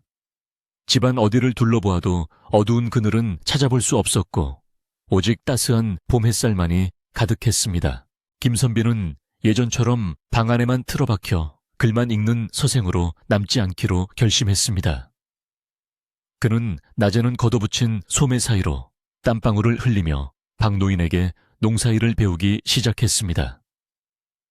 처음에는 서툰 호미질에 손바닥에 물집이 잡히고 허리가 끊어질 듯 아팠지만 그는 포기하지 않고 흙과 씨름하며 땀의 가치를 몸소 체험했습니다. 그는 흙을 만지며 깨달았습니다. 책 속에 담긴 성현의 말씀도 중요하지만 가족을 지키고 땅을 일구는 노동의 신성함 또한 그에 못지않게 중요하다는 것을 말입니다. 마을 사람들은 양반인 김선비가 직접 논에 나와 흙탕물을 뒤집었으며 일하는 모습을 보고 처음에는 놀라워했으나 이내 그의 진심을 알고는 존경의 눈빛을 보내며 농사 요령을 하나둘씩 가르쳐 주었습니다. 연화 또한 집안 살림을 알뜰살뜰 꾸려나가며 마을 안악들의 귀감이 되었습니다. 그녀는 남사당패에서 배운 생활의 지혜를 발휘하여 버려지는 식재료 하나 없이 맛깔난 음식을 만들어내곤 했습니다. 쑥을 캐러 들판에 나갔다가도 이웃집 할머니를 만나면 다리가 아픈 곳을 주물러 드리고 그를 모르는 안악들에게는 틈틈이 업문을 가르쳐 주기도 했습니다. 마을 사람들은 연화를 지혜로운 새댁이라 부르며 칭송했고 집안에 대소사가 생기면 가장 먼저 연화에게 찾아와 의논을 하곤 했습니다. 연화는 그럴 때마다 겸손하게 웃으며 자신의 경험을 나누어 주었고, 그녀의 따뜻한 마음씨는 마을 전체를 훈훈하게 만드는 난로와도 같았습니다. 최 부자가 관아로 끌려가고 그가 불법으로 차지했던 재산들이 원주인에게 돌아오면서 김선빈의 집안의 경제적 사정도 점차 나아지기 시작했습니다. 하지만 김선빈은 되찾은 땅을 자신만의 이익을 위해 쓰지 않았습니다. 그는 소작농들의 소작료를 대폭 낮추어 주었고, 흉년이 들었을 때를 대비해 마을 공동에 곡식 창고를 짓는 데 앞장섰습니다. 재물은 물과 같아서 고이면 썩고 흐르면 만물을 살리는 법입니다. 김선비의 이 말은 마을 사람들의 가슴에 깊은 울림을 주었습니다. 사람들은 김선비를 진정한 마을의 어른으로 모시게 되었고, 김선빈의 사랑방은 언제나 마을의 대소사를 논의하는 사람들로 문전성시를 이루게 되었습니다. 어느 화창한 봄날 오후, 연화는 뒷마당 장독대 곁에 심어둔 매화나무에 꽃망울이 터진 것을 발견했습니다. 그 매화나무는 김선비와 연화가 혼례를 올리던 날 기념으로 심었던 나무였는데, 지난 몇 년간의 모진 풍파 속에서도 죽지 않고 버티더니 드디어 화사한 꽃을 피운 것이었습니다. 연화는 서방님을 급히 불러 그 모습을 보여주었습니다. 서방님, 이것 좀 보세요. 우리 나무에도 봄이 왔습니다.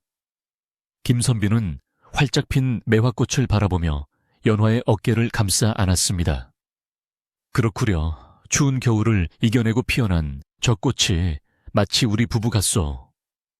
은은하게 퍼지는 매화 향기는 두 사람의 지난 고생을 위로해주는 듯 했고, 부부는 말없이 꽃을 바라보며 깊은 감회에 젖어들었습니다.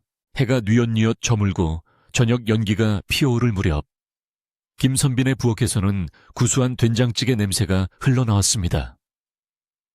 연화는 뚝배기에 보글보글 끓는 찌개를 담고 갓 지은 하얀 쌀밥과 봄나물 무침을 곁들여 정갈한 저녁상을 차렸습니다. 호롱불 아래 마주 앉은 부부는 소박하지만 정성이 가득 담긴 밥상을 받았습니다.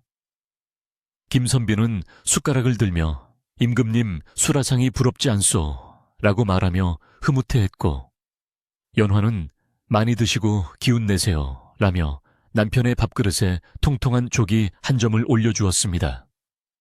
숟가락 부딪히는 소리와 도란도란 나누는 이야기, 소리가 방 안을 가득 채웠고, 그 평범한 일상의 소음이 세상에서 가장 아름다운 음악처럼 들렸습니다. 저녁 식사를 마친 후 김선비는 사랑방 문을 열고 툇마루에 앉아 밤하늘을 올려다보았습니다. 둥근 보름달이 마을을 환하게 비추고 있었고, 멀리서 들려오는 가을 물소리가 자장가처럼 평온하게 들려왔습니다. 김선비는 문득 지난날 남사당패를 따라 떠났던 아내를 기다리며 피눈물을 흘렸던 그 밤들을 떠올렸습니다. 그때는 이 달빛조차 처량하고 야속하게 느껴졌는데, 지금은 더할 나위 없이 아름답고 포근하게 느껴졌습니다. 모든 것은 마음먹기에 달렸다는 옛말이 하나도 틀린 것이 없었습니다. 그는 옆에 앉은 연화의 손을 잡으며 조용히 물었습니다.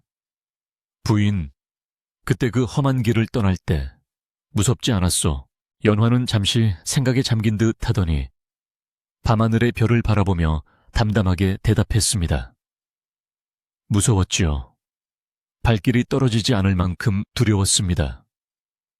하오나 서방님을 살리고 집안을 지켜야 한다는 생각이 더 컸기에 견딜 수 있었습니다. 그리고 언젠가는 반드시 서방님 곁으로 돌아올 수 있을 것이라는 믿음이 있었습니다. 김선비는 아내의 손을 더욱 꽉 잡았습니다. 그 작은 손 안에 담긴 강인한 의지와 깊은 사랑이 뼈저리게 느껴졌기 때문입니다. 고맙소. 내 평생 당신을 귀하게 여기며 다시는 당신 눈에서 눈물 나지 않게 하리다. 김선비의 맹세는 밤바람에 실려 하늘에 닿았고, 두 사람의 그림자는 달빛 아래 하나로 겹쳐졌습니다. 밤이 깊어지자 마을은 깊은 잠에 빠져들었습니다. 가끔 부엉이가 우는 소리 외에는 들리는 것이 없는 고요한 산골 마을의 밤. 김선비와 연화는 방 안으로 들어와 자리에 누웠습니다. 따뜻한 아랫목의 온기가 등허리로 전해져 오자 하루의 피로가 눈 녹듯 사라졌습니다. 연화는 남편의 가슴에 머리를 기대며 나직이 속삭였습니다. 서방님, 이제 내일 아침이면 또 새로운 해가 뜨겠지요. 김선비는 아내의 머리카락을 쓰다듬으며 대답했습니다. 그럼 내일은 오늘보다 더 좋은 날이 될 것이오. 밭에 뿌린 씨앗들도 싹을 틔울 것이고 우리네 삶도 더욱 단단하게 영글어 갈 것이오. 두 사람은 서로의 심장 소리를 들으며 편안한 잠을 청했습니다. 꿈속에서 연화는 다시 남사당패와 함께 전국을 유랑하는 꿈을 꾸었지만 이번에는 고통스러운 악몽이 아니었습니다. 꿈속의 그녀는 무대 위에서 춤을 추고 있었고 관객석에는 김선비와 마을 사람들이 환하게 웃으며 박수를 보내고 있었습니다. 꼭두새와 다리, 그리고 광대들도 모두 친구가 되어 함께 어우러져 춤을 추었습니다. 그것은 지난날의 상처가 치유되고 고난이 추억으로 승화되었음을 보여주는 행복한 꿈이었습니다. 김선비 또한 꿈속에서 황금들판을 거닐며 풍요로운 수확을 거두는 꿈을 꾸었습니다. 두 사람의 꿈은 서로 다른 듯하면서도 결국은 행복이라는 하나의 종착역을 향해 나아가고 있었습니다. 다음 날 아침, 마을 어귀에 반가운 손님이 찾아왔습니다. 바로 남사당패의 무동다리가 어엿한 청년의 모습으로 성장하여 찾아온 것이었습니다. 다리는 김선비와 연화에게 큰 절을 올리며 자신이 꼭두새의 뒤를 이어 새로운 우두머리가 되었다는 소식을 전했습니다. 그리고 이제는 사람들을 속이거나 권력에 굴복하는 광대가 아니라 진정으로 사람들에게 웃음과 위로를 주는 예인 집단으로 거듭나겠다고 다짐했습니다. 김선비와 연화는 다리의 늠름한 모습을 보며 대견해했고 그를 위해 닭을 잡고 술을 빚어 성대한 잔치를 벌여주었습니다. 다리의 방문은 두 사람에게 과거의 인연이 결코 헛되지 않았음을 확인시켜주는 뜻깊은 선물이었습니다. 세월은 유수와 같이 흘러 김선빈의 집에는 아이들의 울음소리와 웃음소리가 끊이지 않게 되었습니다. 연화는 건강한 아들과 딸을 낳았고 아이들은 부모를 닮아 총명하고 심성이 고운 아이들로 자라났습니다. 김선비는 아이들을 무릎에 앉히고 글을 가르치며 사람은 무엇보다 의리를 지키고 어려운 이웃을 외면하지 말아야 한다고 가르쳤습니다. 연화는 아이들에게 예시이야기를 들려주며 어떤 어려움이 닥쳐도 희망을 잃지 않으면 반드시 좋은 날이 온단다 라고 일러주었습니다. 아이들은 부모의 가르침을 마음에 새기며 마을 사람들의 사랑 속에서 무럭무럭 자라났습니다. 김선빈의 집은 명실상부한 마을의 중심이자 덕망 높은 가문으로 다시금 우뚝 서게 되었습니다. 어느 여름날 저녁, 김선비와 연화는 마루에 앉아 부채질을 하며 더위를 식히고 있었습니다. 마당에는 반딧불이들이 춤을 추듯 날아다니고 멀리서 들려오는 풀벌레 소리가 정겨운 합창을 하고 있었습니다. 김선비는 부채를 접으며 연화에게 말했습니다. 부인, 우리 늙어서 힘이 없어지면 그때는 모든 것을 아이들에게 물려주고 저기 보이는 산 밑에 작은 정자나 하나 짓고 삽시다. 거기서 시나 읊고 차나 마시며 지나가는 구름이나 벗삼아 유유자적하게 사는 것이 어떻겠소? 연화는 고개를 끄덕이며 미소 지었습니다. 그것도 좋지요. 하지만 저는 서방님 곁에만 있을 수 있다면 초가삼간이라도 상관없습니다. 두 사람은 서로를 바라보며 맑은 웃음을 터뜨렸습니다. 얼굴에는 세월의 흔적인 주름살이 하나둘 늘어갔지만 서로를 바라보는 눈빛만은 처음 만났던 그날처럼, 아니, 그보다 더 깊고 그윽하게 빛나고 있었습니다. 그들이 겪었던 시련과 고난은 두 사람 사이를 떼어놓으려 했던 것이 아니라 오히려 두 사람을 더욱 단단하게 묶어주는 끈이 되었던 것입니다. 마을 사람들은 김선비 부부를 보며 검은 머리 팥불이 되도록 사랑한다는 말이 무슨 뜻인지 비로소 알 것 같다고 입을 모아 말하곤 했습니다. 그들의 이야기는 입에서 입으로 전해져 먼 훗날까지 이 상골 마을의 아름다운 전설로 남게 되었습니다. 이제 밤이 깊어 이야기도 끝을 맺을 시간이 되었습니다. 김선빈의 집 사랑방의 불빛도 가물가물해지고 마을의 모든 집들도 깊은 잠에 빠져들었습니다. 바람도 나뭇가지에 잠시 머물다 가고 달림도 구름 이불을 덮고 휴식을 취하려 합니다. 힘든 하루를 보낸 여러분도 이제 모든 근심과 걱정은 저 문 밖에 어둠 속에 놓아두고 김선비와 연화가 누렸던 그 평온하고 따뜻한 꿈속으로 들어가 보시길 바랍니다.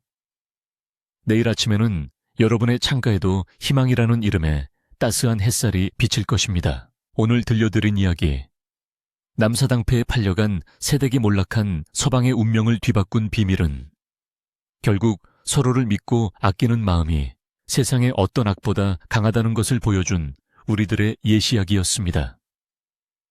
부디 이 이야기가 여러분의 머리맡에 작은 위로가 되었기를 바라며 편안하고 행복한 꿈 꾸시기를 기원합니다. 옛날 어느 상월 마을에 바람이 맑게 불던 날 시작되었던 이야기는 이렇게 따뜻한 아랫목처럼 훈훈하게 끝이 났답니다.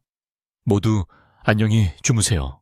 이미 이야기의 큰 줄기는 5번째 마당에서 아름답게 매듭지어졌지만 아쉬운 마음이 남으셨는지요. 예시이야기란 본래 화로가에 둘러앉아 밤이 새도록 이어지는 법이지요. 그렇다면 김선비와 연화가 백발이 성성한 노인이 되어 겪었던 세상에 잘 알려지지 않은 마지막 이야기를 보너스처럼 들려드리겠습니다. 이것은 그들이 남긴 진정한 유산에 관한 이야기입니다.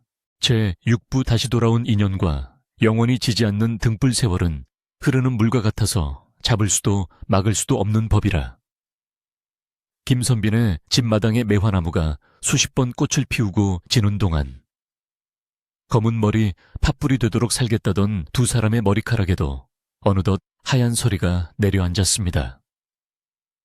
이제 김선빈은 지팡이 없이는 거동이 조금 불편한 호호백발의 할아버지가 되었고 고운 새색시였던 연화 또한 얼굴의 주름이 자글자글한 할머니가 되었지만 두 사람의 눈빛만은 여전히 맑고 깊어 마주보고 앉아있으면 마치 신선과 선녀가 논이는 듯한 기품이 흘러 넘쳤습니다. 그동안 김선빈의 집안은 더욱 번창하여 곳간에는 곡식이 가득했고 자식들은 모두 장성하여 제 몫을 다하고 있었으니 마을 사람들은 이 집을 일러 적선지가 선을 쌓은 집라 부르며 칭송을 아끼지 않았습니다. 마을 어귀, 정자나무 아래 모인 사람들은 틈만 나면 김선비 부부의 젊은 시절 무용담을 안주 삼아 이야기꽃을 피우곤 했습니다. 그러던 어느 늦가을 저녁, 스산한 바람이 불어와 낙엽을 굴리던 날이었습니다. 김선비와 연화가 사랑방 아랫목에 앉아 잘 말린 곶감을 나누어 먹으며 옛 추억을 도란도란 나누고 있는데 대문 밖에서 다급하게 주인을 찾는 목소리가 들려왔습니다. 이리 오너라 계십니까? 목소리는 몹시 거칠고 급박하여 평온하던 저녁 공기를 단숨에 깨뜨렸습니다. 하인이 급히 나가 문을 열어보니 웬 낯선 사내 하나가 땀을 비오듯 흘리며 서 있었는데 그의 행색은 남루하기 짝이 없었으나 눈빛만은 절박함으로 이글거리고 있었습니다. 그는 자신을 남사당패의 전령이라 소개하며 꼭두소에 다리의 명을 받고 천리길을 달려왔다고 고했습니다. 다리라는 이름이 나오자 방 안에 있던 연화는 버선발로 마루까지 뛰어나왔습니다. 다리라니 내 아우 같은 그 다리가 무슨 일로 사람을 보냈단 말이냐. 전령은 거친 숨을 몰아쉬며 충격적인 소식을 전했습니다. 10수년 전 김선비 부부의 도움으로 남사당패의 우두머리가 되었던 다리가 인근 고을의 탐관오리에게 억울한 누명을 쓰고 옥에 갇혀 곧 처형당할 위기에 처했다는 것이었습니다. 그 고을 사또는 자신의 환갑잔치에 남사당패를 불러 놀게 했는데 공연 도중 사또가 아끼던 귀한 옥지환이 사라지자 애꿎은 다리를 도둑으로 몰아쓴 것이었습니다. 사실은 사또의 첩이 몰래 훔친 것이었으나 그 죄를 힘없는 광대들에게 뒤집어 씌운 것이 명백했습니다. 전령은 무릎을 꿇고 눈물을 흘리며 애원했습니다. 마님, 대감마님, 저희 꼭두소에 형님이 죽기 전에 마지막으로 김선비님 댁 쪽으로 절이라도 올리고 싶다 하여 제가 염치불구하고 달려왔습니다. 부디 저희 형님을 살려주십시오. 김선비는 지팡이를 짚고 일어나며 단호한 목소리로 말했습니다. 내 어찌 의를 저버리겠느냐. 다리는 우리 부부에게 생명의 은인과도 같은 아이니라. 비록 몸은 늙고 쇠약해졌지만 김선비의 기가에는 젊은 시절보다 더 서슬 퍼렇게 살아있었습니다. 연화 또한 주저하지 않았습니다. 서방님, 저도 가겠습니다. 제게도 다리는 친동생이나 다름없습니다. 늙은 몸이라 하여 방 안에만 앉아있을 수는 없습니다. 자식들이 노구의 부모님이 걱정되어 만류했지만 두 사람의 고집을 꺾을 수는 없었습니다. 김선비와 연화는 곧바로 채비를 서둘러 가마를 타고 전령을 앞세워 다리가 갇혀있는 고을로 향했습니다. 밤길을 달리는 그들의 행렬 위로 휘영청 밝은 달이 길을 비추고 있었습니다. 이틀 밤낮을 달려 도착한 고을의 관아, 아픈 살벌한 기운이 감돌고 있었습니다. 억울하게 잡혀간 다리와 광대들을 구명하기 위해 남사당패 식구들이 관아 밖에서 통곡을 하고 있었고 포졸들은 그들을 창으로 위협하며 쫓아내려 하고 있었습니다. 그때 위험 있는 가마 행렬이 당도하자 소란스럽던 관아 앞이 일순간 조용해졌습니다. 가마에서 내린 김선비는 하얀 수염을 휘날리며 관아의 문지기에게 호통을 쳤습니다. 나는 이웃 고을에 사는 김진사라 하네. 내 이곳 사또와 단판을 지으러 왔으니 길을 비켜라. 김선비의 명성은 이미 인근 고을에까지 널리 퍼져 있었기에 문지기들은 감히 그를 막아서지 못하고 허둥지둥 길을 열어주었습니다. 관아의 동원 마루에 앉아있던 탐관오리 사또는 김선비의 갑작스러운 방문에 당황한 기색이 역력했습니다. 그는 짐짓 거만한 태도로 김선비를 맞이하려 했으나 김선비 뒤에 서 있는 연화에 차분하면서도 꿰뚫어 보는 듯한 눈빛에 묘한 압박감을 느꼈습니다. 김선비는 예를 갖추면서도 날카로운 논리로 사또를 추궁하기 시작했습니다. 사또, 듣자 하니 옥지환이 없어진 시각에 다리는 줄타기를 하고 있었다.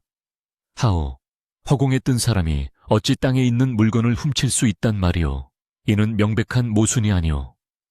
사또는 그게 무슨 상관이오. 내 눈으로 똑똑히 보지는 못했으나 심증이 간다 이 말이오. 라며 억지를 부렸지만 김선비는 물러서지 않고 조목조목 반박했습니다. 그때 연화가 조용히 앞으로 나서며 품에서 작은 비단 주머니를 꺼냈습니다.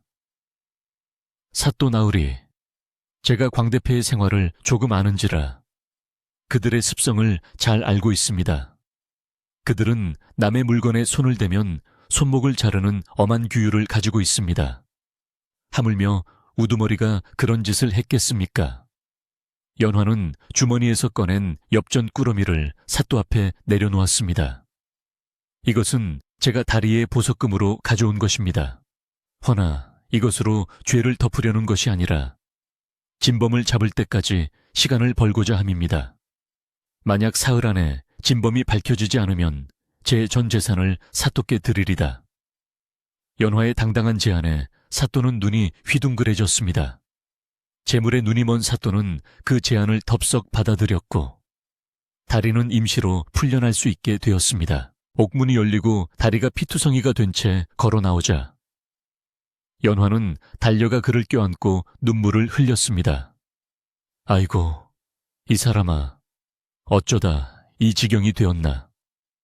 백발이 된 연화와 중년이 된 다리의 재회는 보는 이들의 눈시울을 붉게 만들었습니다.